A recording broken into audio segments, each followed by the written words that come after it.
Thousands of protesters fill the Capitol in Lansing as the governor says he and lawmakers will push for the passage of right to work.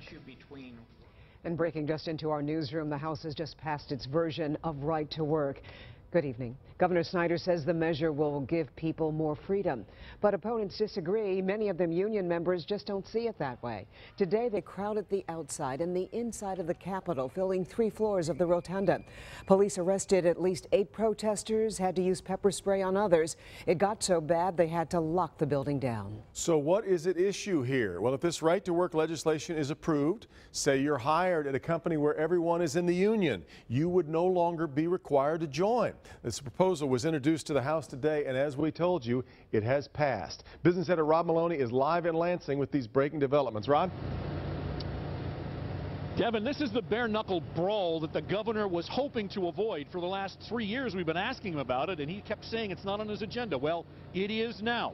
He backed it, so therefore they went and had their vote this afternoon. It passed, and so now they've lit the powder keg on the protests. Right to work is not enough.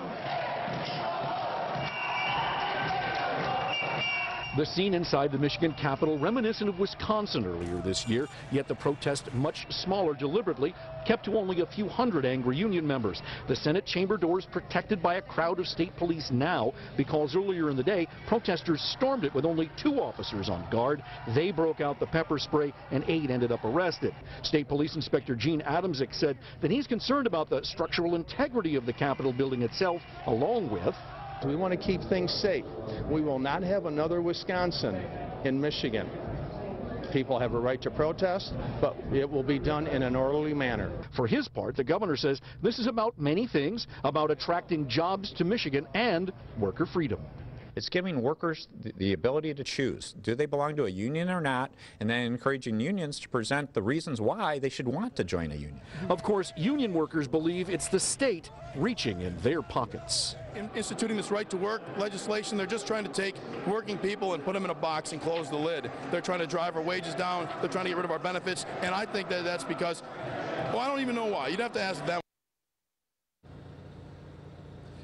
Now, the governor will tell you it's because Michigan needs to stay competitive with Indiana, which passed right-to-work legislation earlier this year. The governor says they're getting business that we aren't as a result, and so he really feels compelled to go ahead and do this. In the meantime, the House has finally passed the bill, but it has to sit for 5 days. The governor says he has the votes both in the House and the Senate. So next Tuesday, we come back here. The Senate is expected to vote yes on this bill. It goes to his desk, and he says he will sign it. Let the protests begin. Back to you. James Buchanan said, I like the noise of democracy. He would love today. Rod, so game on. Where are we likely headed?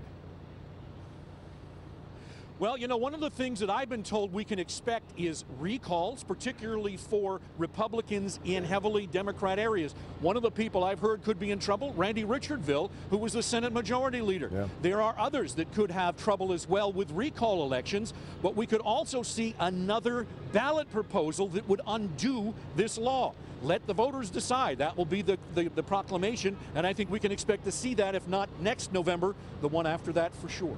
All right, some would argue that we've had that vote, I guess, on Proposal 2. We'll see where it heads with another go-round.